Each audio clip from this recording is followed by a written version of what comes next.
सर्वेभ्यो नमो नमः। भवतां श्रमेषाम् आदरणीयानाम् आचार्यचराणां गुरुजनवृन्दानां काव्यामृतम् इत्यस्मिन् आमुखपटले हार्दं स्वागतम् अभिनंदनं च वर्तते। आप सभी संस्कृतनिष्ठ सुधी श्रोताओं का काव्यामृतम इस आमुख पटल पर हार्दिक स्वागत एवं अभिनंदन है। मित्रों, पूर्व दिवस में हम लोगों ने गोस्वामी तुलसीदास प्रणीत रामचरितमानस के चिंतनात्मक अध्ययन श्रृंखला में हम लोगों ने चर्चा की थी कि भगवती सती भगवान श्री रामचंद्र जी परब्रह्म परमात्मा है कि नहीं। इस पक्ष को पुष्ट करने के लिए भगवान श्री रामचंद्र जी की परीक्षा लेने के लिए जाती हैं। जब उनको ये बोध हो जाता है कि ये परब्रह्म परमात्मा ही हैं, तब प्रतिबोधित होने पर सती भगवान भोलेनाथ जी के पास आती हैं और बार बार अन्वय विनय करती हैं। आगे उनको सूचना मिलती है, दक्ष लिए मुनि बोली सब करन लगे बड़ जाग, मेवते सादर सकल सुर जे पावत मख भाग। दक्ष ने एक बड़े भारी यज्ञ का आयोजन किया जिसमें समस्त मुनियों को निमंत्रित किया और उन सभी देवताओं को निमंत्रित किया जो मख में भाग पाते हैं। किन्नर नाग किन्नर नाग सिद्ध गंधर्वा बंधुन समेत चले सुर सर्वा, विष्णु विरंची महेशु बिहाई चले सकल सुर जान बनाई, चले सकल सुर जान बनाई, चले सकल सुर जान बनाई। मित्रों, उस यज्ञ में किन्नर नाग सिद्ध गंधर्वा माने दक्ष का निमंत्रण पाकर के किन्नर अर्थात जो देवताओं के मनोरंजन के लिए किन्नर आदि होते हैं, नाग सिद्धजन गंधर्व और बंधुन चले समेत चले सुर सर्वा, समस्त अपने भाई परिकरियों के साथ देवता लोग भी उस यज्ञ में भाग लेने के लिए पहुंचे। धीरे धीरे पहुंचने लगे। विष्णु विरंची महेशु बिहाई, विष्णु अर्थात भगवान विष्णु और विरंची अर्थात विधाता ब्रह्मा और महेशु अर्थात भगवान भोलेनाथ जी को बिहाई मन छोड़ करके सब देवता अपने परिकरों के साथ चले। चले सकल सुर जान बनाई, अपना अपना विमान सजा करके समस्त देवता धीरे धीरे प्रस्थान करने लगे। सती बिलो के व्योम विमाना जात चले सुर सुंदर चले जात, जात चले सुंदर विधि नाना, सुर सुंदरी करहीं कल गाना, गा सुनत श्रवण छूटहीं मुनि ध्याना, छूटहीं मुनि ध्याना। भगवती सती ने व्योम अर्थात आकाश में विमाना बिलोके, व्योम में भगवती सती ने विमानों को देखा। जात चले सुंदर विधि नाना, जो नाना प्रकार अनेकों प्रकार के सुंदर विमान आकाश मार्ग से जा रहे हैं, ऐसे भगवती सती ने विमानों को देखा। सुर सुंदरी करहीं कल गाना, जो सुर सुंदरियां हैं, जो देवता पत्नियां हैं, देव पत्नियां हैं या किन्नरियां हैं, वो ऐसे सुंदर भजनों को गा रही जैसे हम लोग ग्रामीण अंचलों में देखते हैं। माताएं जब किसी देवी स्थल या देव स्थल में जाती हैं तो जिस ट्रैक्टर इत्यादि में जो जिसमें भी बैठी होती हैं उसमें मधुर मंगल गीतों का गायन करती हुई जाती है। तो उसी प्रकार से विमानों पर आरूढ़ जो देव सुंदरियां हैं, जो सुर सुंदरियां हैं, वो भी मंगल गान करती हुई आगे बढ़ रही हैं और इतने मधुर एवं राग समन्वित गीतों को गा रही हैं कि सुनत श्रवण छूटहि मुनि ध्याना। जिन गीतों को सुनकर के मुनियों का ध्यान छूट जाता है, ऐसे परम पुनीत सुंदर राग समन्वित गीतों को गा रही हैं। पूछे तब शिवा कहे बखानी, पिता यज्ञ सुनी कछु हर्षानी। पिता यज्ञ सुनी कछु हर्षानी, गौ महेशु मुहि आयुष देहि। जौ महेश मोहि आयुष देहि, कछु दिन जाई रहो मिश एहि। जैसे भगवती सती जी ने विमानों को देखा तो भगवान भोलेनाथ जी से पूछा, जी विमान आज बहुत ज्यादा जा रहे हैं और हमारे घर की ओर प्रस्थान कर रहे हैं, बार बार मुझे ऐसा समझ में आ रहा है। तो पूछूं तब शिव कहूं बखानी। भोलेनाथ जी से भगवती सती ने पूछा तो भोलेनाथ तो त्रिकालज्ञ हैं, सब कुछ जानने वाले हैं। तो उन्होंने समझ लिया कि यज्ञ जो है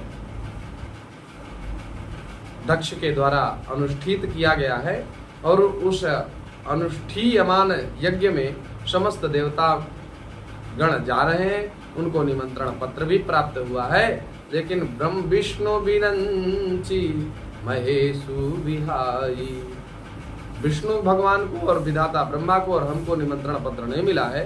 ये मन की बात अपने मन में ही रखे हैं। अब कह रहे हैं कि आपके पिता दक्ष यज्ञ करवा रहे हैं। तो जैसे ही माता सती ने इस यज्ञ की चर्चा को सुना तो उन्हें बड़ा हर्ष हुआ, बड़ी प्रसन्नता हुई कि पिता यज्ञ सुनी कछु हर्षानी। इधर तो दुख भी था कि भगवान भोलेनाथ के साथ मैंने कपट किया, अब इधर सुंदर सुखद समाचार मिला कि पिताजी यज्ञ करा रहे हैं, तो थोड़ा बहुत हर्ष भी हुआ। जो महेशु मोहि आयसु होई, अगर भगवान भोलेनाथ जी का आदेश मुझको मिल जाएगी, आज्ञा मिल जाएगी तो निश्चित रूप से मैं अपने घर जा पाऊंगी। माताओं को मायके जाने की बड़ी जल्दी पड़ी रहती है, कोई भी बहाना मिले तो हम मायके पहुंचें। इस पक्ष को लेकर के भगवती सती भी आज चिंतन कर रही हैं और कह रहे कछु दिन जानी रहो मिसएही। इसी बहाने से जाकर के कुछ दिन अपने माता पिताजी के साथ रहूंगी और भगवान भोलेनाथ मुझे केवल आज्ञा प्रदान कर दे। पति परित्याग हृदय दुख भारी, कहीं न निज अपराध विचारी। बोली सती मनोहर बानी, भय संकोच प्रेम रस सानी। पति जी के द्वारा, भगवान भोलेनाथ जी के द्वारा परित्याग मेरा किया जा चुका है। इस प्रकार से इस विषय को चिंतन करते हुए भगवती सती के मन में भयंकर दुख हो रहा है, दारुण दुख प्रतीत हो रहा है, उनके मानस पटल में अत्यंत दुख है। काई न निज अपराध विचारी, पर वो अपना अपराध समझ करके इस बात को बार बार कुछ कहती नहीं थी, केवल चिंतन करती थी कि पति भगवान भोलेनाथ जी ने मेरा मन से परित्याग कर दिया। बोली सती मनोहर वाणी, अत्यंत मधुर वाणी भगवती सती ने भगवान शंकर जी से कहा।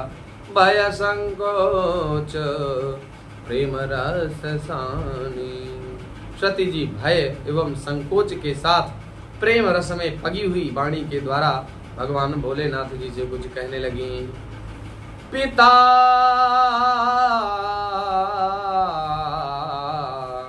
पिता भवन उत्सव परम, जो प्रभु आयसु होई, तो मैं जाऊं कृपा यतन। सादर देखन सोई। तो मैं जाऊं कृपायतन, सादर देखन सोई। मेरे पिता श्री दक्ष जी महाराज जी ने एक बड़े भारी यज्ञ का अनुष्ठान किया है। यो चर्चा मैंने आपके मुंह से सुनी, इसलिए मैं निवेदन करती हूँ कि मुझे आयुष प्रदान कीजिए, आयुष प्रदान कीजिए, आज्ञा प्रदान करिए। और हे कृपाधाम, आदर सहित आइए, चलो दोनों लोग देखने चलते हैं। तो मैं जाऊं कृपायतन, सादर देखन सोई।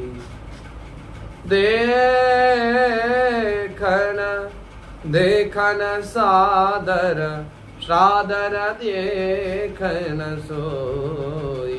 उसी यज्ञ को देखने के लिए हम लोग चले। काहे मुनि का मोरे मन भावा, यह अनुचित नहीं नेवत पठावा। काहे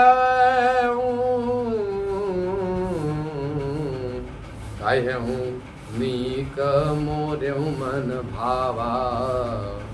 शिव जी ने कहा, ये बात तो अच्छी कही तुमने कि चलो यज्ञ देखाएं, सत्कर्म में जाना चाहिए, सद्धर्म जहाँ पर अनुष्ठित हो रहा हो वहाँ जाना चाहिए। लेकिन दक्ष के द्वारा समस्त देवताओं को निमंत्रण पत्र भेजा गया, लेकिन हमें और विधाता ब्रह्मा को, विष्णु को कोई पत्र नहीं प्राप्त हुआ।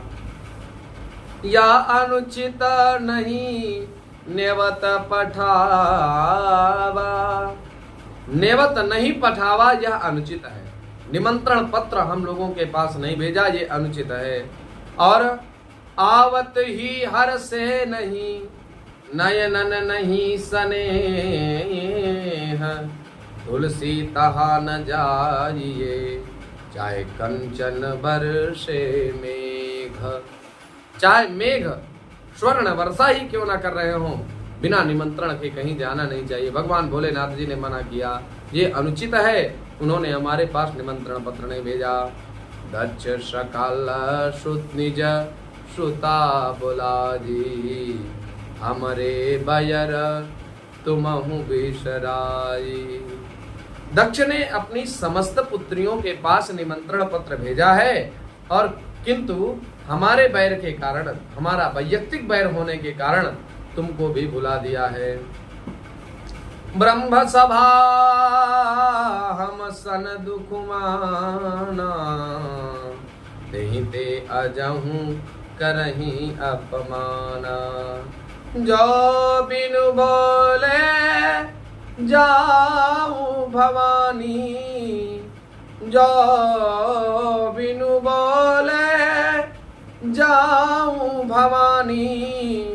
राई न सीलू स्नेहु न कानी, कानी।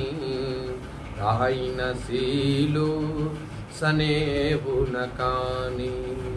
एक बार ब्रह्मा जी की सभा में वो हमसे अप्रसन्न हो गए, और अप्रसन्नावस्था में उसी से वो हमारा अपमान कर रहे हैं। निमंत्रण पत्र इसीलिए नहीं भेजे हैं। हे भवानी, जो तुम बिना विचारे, बिना बुलाए जाओगी, न सील ही रहेगा, न स्नेह होगा, और मान मर्यादा भी नहीं रहेगी। इसलिए मान मर्यादा को बनाने के लिए आपको निमंत्रण में नहीं जाना चाहिए, क्योंकि उन्होंने निमंत्रण पत्र नहीं भेजा है। एक बार की बात है, प्रजापति बनने पर दक्ष को जब विधाता ब्रह्मा ने प्रजापति बना दिया, प्रजापति के पद को प्राप्त करने के बाद दक्ष एक दिन ब्रह्म सभा में प्रवेश करता है, और इधर उधर देखते हुए जो दुष्ट प्रकृति के लोग होते हैं उनका मानसिक कोई चिंतन नहीं। मन से आप उनको कितना सम्मान देते हैं इस विषय पर उनका कोई विचार नहीं। आप दिखाते कितना, उन्हें दिखावा पसंद होता। तो दक्ष भी इधर उधर देखते हुए जा रहा है। सभा के मध्य में नाना प्रकार के देवता जो उपस्थित हैं, वो विविध प्रकार के देवता, नाग, सुर, किन्नर, जो जितने भी वहां पर देव गण समुदाय उपस्थित है, वो सब लोग दक्ष का खड़े होकर के अभिवादन कर रहे हैं। विधाता ब्रह्मा, भगवान विष्णु और भगवान भोलेनाथ उठे नहीं। दक्ष को यह बात बुरी लगी। उसने देखा कि ब्रह्मा नहीं उठे हैं, चलो भैया ये पिताजी हैं, भगवान विष्णु नहीं खड़े हुए हैं, चलो ये तो जो है हमारे दादाजी हैं, कोई बात नहीं। भगवान भोलेनाथ जी पर जब दृष्टिपात किया तो इसकी भ्रकुटी बिगड़ गई। अत्यंत नाराज होकर के इसने कहा, सभा में सभासदों, जिस किसी सभा में कोई निरपत्र व्यक्ति बैठा हो, निर्लज्ज व्यक्ति बैठा हो, जहां पर अशिष्ट व्यक्ति बैठे हों, ऐसी अशिष्ट लोगों को ऐसी श्रेष्ठ सभाओं में किसी अशिष्ट और निर्लज्ज व्यक्ति को नहीं रखना चाहिए। सब लोग देखने लगे, एक दूसरे का मुंह देखने लगे कि भैया इसमें निर्लज्ज और निरपत्रप जो बात कही जा रही कि निरपत्रप है जो, और जो व्यक्ति अशिष्ट है वो ऐसा कौन सा व्यक्ति है जो हम लोगों में से अशिष्ट और निर्लज्ज है। तो दक्ष ने स्पष्ट कहते हुए कहा, तुमको ये शंकर नहीं दिखाई दे रहा है? यही वो अशिष्ट और निरपत्रप है जिसको शर्म नहीं आती। मुझ ससुर के आने पर इसने खड़े होकर के मेरा अभिवादन नहीं किया। अरे ये शिष्टाचार क्या जाने, पर्वतों पर रहने वाले, नंदी भृंगियों के बीच में रहने वाले, ये कभी ऐसी सभा देखी भी है? इस प्रकार से अनर्गल प्रलाप भगवान भोलेनाथ जी के प्रति करने लगा। फिर भगवान नंदी जी ने उनको श्राप दिया। नंदी जी को उन्होंने भी श्राप दिया। नंदी जी ने कहा, जा तुझे बकरे का मुंह लग जाए। तो उसने भी श्राप दिया, तुमको भी शिव के जितने भी गण हैं सब पाखंडी हो जाएं। तो ऐसे नाना प्रकार के वो जो सभा थी, वो सभा साप समारोह के रूप में विपरिणित हो गई। ऐसी परिस्थितियां बन गई और भोलेनाथ जी वहां से चले आए। भगवती सती को आज तक इस मर्म को नहीं बताया कि आपके पिता के द्वारा इस प्रकार से मेरा अपमान किया गया। आज जब अवसर आया तब भगवती सती जी के सामने बता रहे हैं, पत्नी चाहे कितनी प्यारी हो, उसे भेद बताना ना चाहिए। कितना भी प्रियतमा प्राण बल्लभा आपकी कितनी भी प्रिय क्यों ना हो, लेकिन उसको सारे रहस्य नहीं बताना चाहिए। कुछ गोपनीय ढंग से अपने रहस्यों को रखना चाहिए। हाँ, अवसर आने पर जरूर बताना चाहिए, तत्काल नहीं बताना चाहिए, क्योंकि प्रायः माताओं में धैर्याभाव देखा जाता है, धैर्य का अभाव होता है, और पुरुषों में धैर्य प्राबल्यता होती है। इसलिए पुरुषों में धैर्य प्राबल्यता के कारण पुरुष किसी भी अपमान तिरस्कार को सहन कर सकते हैं, किसी से चर्चा नहीं करेंगे। लेकिन माताओं में ये विवेक नहीं होता। विवेकवती तो होती हैं, लेकिन कहीं ना कहीं उनको ये जो है मन कसूटता है और वो अपनी बात कहीं ना कहीं किसी सखी से कह ही देती हैं। तो इस प्रकार की परिस्थितियां बनती हैं। आज भोलेनाथ जी ने किसी से कोई चर्चा नहीं की, यहाँ तक नहीं प्राण वल्लभा प्रिया सती से भी नहीं कहा। जब नहीं कहा, आज अवसर आया कि भैया आपके पिताजी ने निमंत्रण पत्र हमको नहीं भेजा, ये कारण है।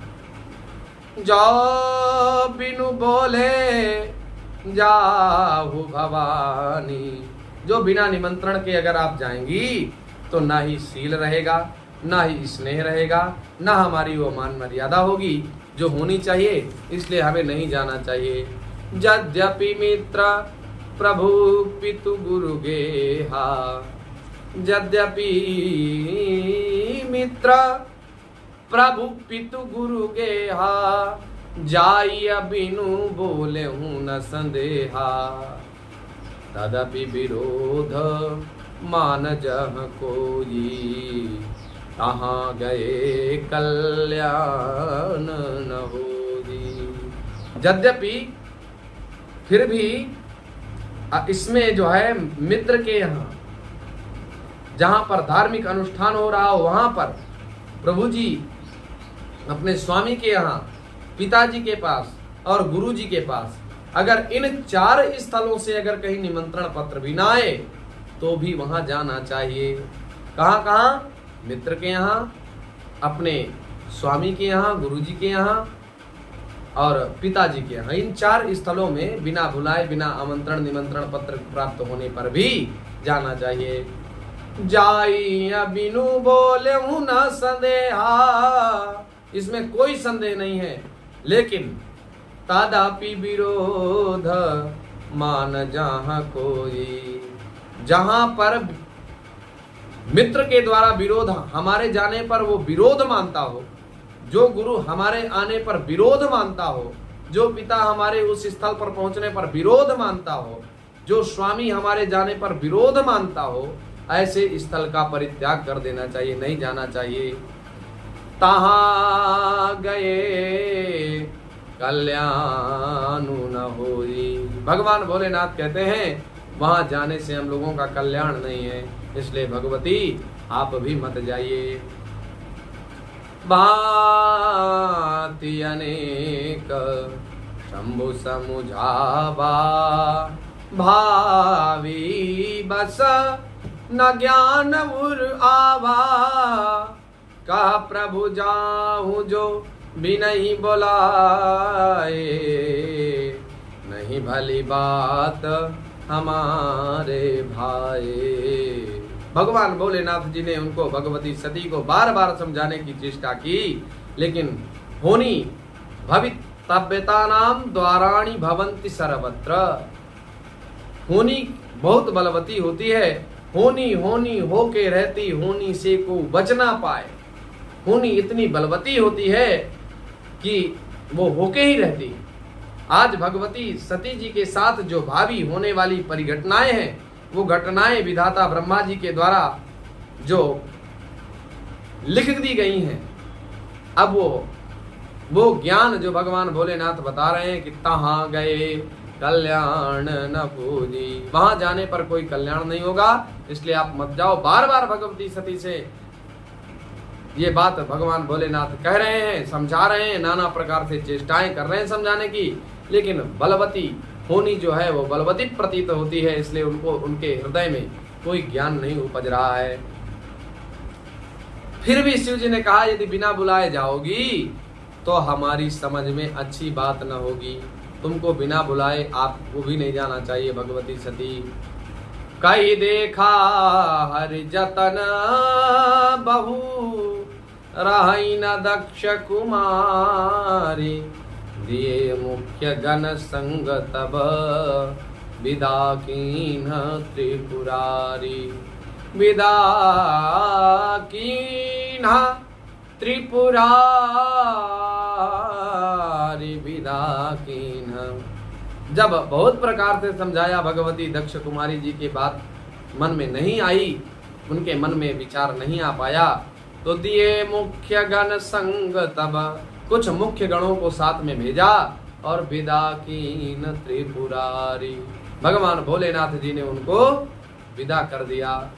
हम लोग जब विवाह प्रक्रिया, जब 7 भामरे हो जाती हैं, इसके बाद वर के 5 वचन होते हैं, उसमें वर कहता है उद्याने मद्यपाने चा, राजद्वारे पिता ग्रहे, आज्ञा बिना न गंतव्यम, पातिव्रत परायणे।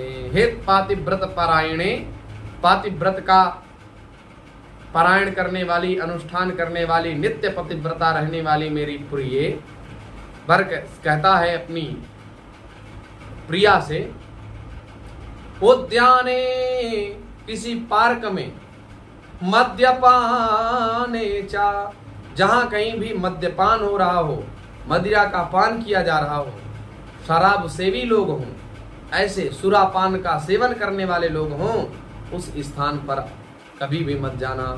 और राज द्वारे पिता ग्रहे, राजा के द्वार में और पिताजी के यहाँ कभी भी बिना मेरी आज्ञा के मत जाना।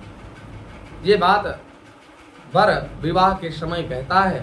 भगवान भोलेनाथ जी भी बार बार स्मरण दिलाते हैं, मित्रों, अगर 7-5 वचनों पर अच्छी प्रकार से कन्या और वर दोनों लोग विचार कर लें तो आधुनिक परिप्रेक्ष्य में हो रही भयंकर दंपतियों के मध्य जो कलह है, वह कलह निश्चित रूप से नष्ट हो जाएगी। बस इन 7-5 वचनों पर विचार किया जाए तो। प्रायः न सेवनिया पर की अजाया, ये विशेष प्रकार के जो 7-5 वचन हैं, इन वचनों पर विशेष ध्यान देना चाहिए और इन पर विचार करने पर मैं ये गारंटी के साथ कहता हूं, पूर्ण विश्वस्त होकर के कहता हूं कि आप आधुनिक युग में जो दाम्पत्य जीवन में कलह मचा हुआ है, ये कलह की स्थिति नहीं आएगी। भगवान भोलेनाथ के बार बार मना करने पर भी भगवती सती मानती नहीं और पिता मोह के कारण चली जाती हैं और पिता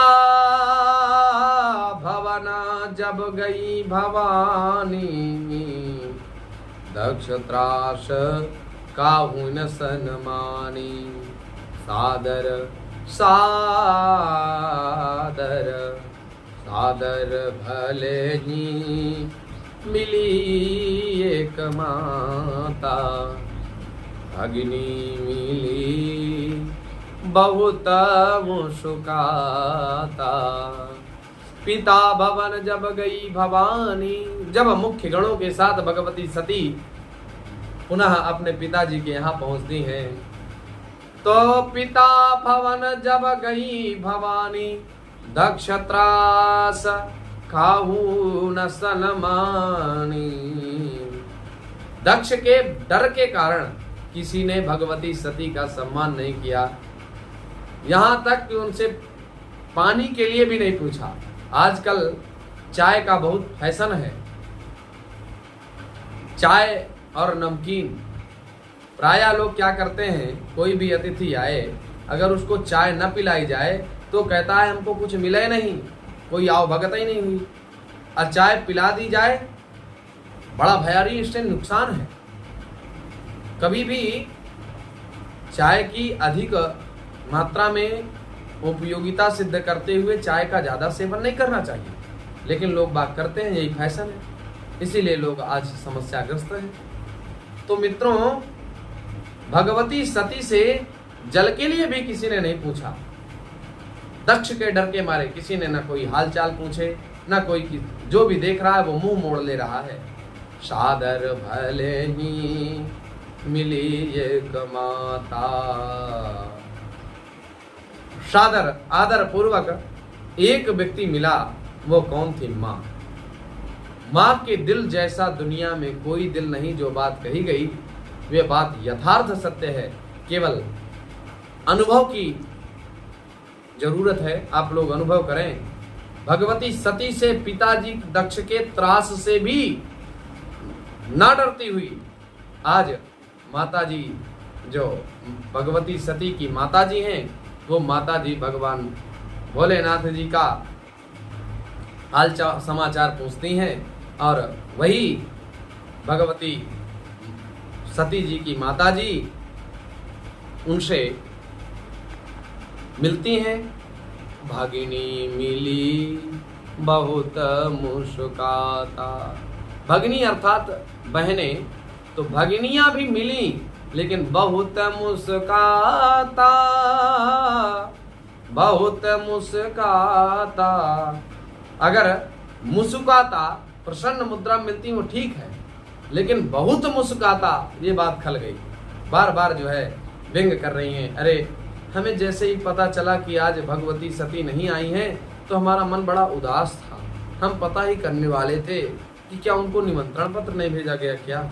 इस प्रकार से कटाक्ष व्यंगों को करती हुई वो भगवान भोलेनाथ जी के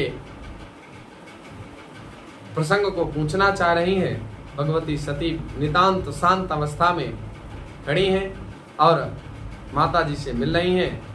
दक्ष न कछु पूछी कुशलाता, सती बिलो की जरे सब गाता। जहां पुत्री के आने पर पिता को हर्ष होना चाहिए, वहां दक्ष के अंग अंग जल गए और दक्ष ने उनसे कोई हाल समाचार नहीं पूछा। सती जाई देख्यूं जब, रति जाई देख्यूं तब जागा, कतहु न दीख शंभु कर भागा।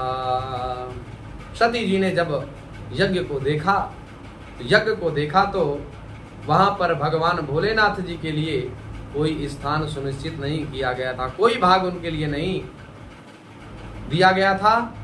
तब चित चढ़े जो शंकर कहू, प्रभु अपमान समुझि हृदय। पाछिल दुखुना हृदय अस व्यापा, जस यह भयं महापरितापा। चित तब चित चढ़े जो शंकर कहेऊ। भगवान भोलेनाथ जी जो कुछ भी कह रहे थे कि वहां पर जाने से कल्याण नहीं है, आप मत जाओ, ये बात उनको तब चढ़ी जब यज्ञ को देख लिया। यज्ञ में भगवान भोलेनाथ जी का कहीं पर भाग नहीं है। इस अपमान को, अपने पति के अपमान को उस परब्रह्म परमात्मा भगवान भोलेनाथ जी के अपमान को भगवती सती नहीं सहन कर पाई और पाछिला दुखुना हृदय अस व्यापा। पिछले दुख से भगवान शंकर जी के साथ कपट करने से भी भगवान भोलेनाथ उतने रुष्ट नहीं थे और भगवती सती भी उतनी हृदय से द्रवित नहीं थी जितना आज दक्ष के यज्ञ में भगवान भोलेनाथ के द्वारा, भोलेनाथ के लिए कोई यज्ञ में भाग नहीं दिया गया दक्ष के द्वारा। इस पक्ष को लेकर के जितना दुख भगवती सती के मन में हो रहा है उतना पूर्व परिस्थिति को देख करके नहीं हुआ था। अब जस यह भयमु महापरितापा, जितना महान दुख इस समय पति अपमान के कारण हो रहा है उतना दुख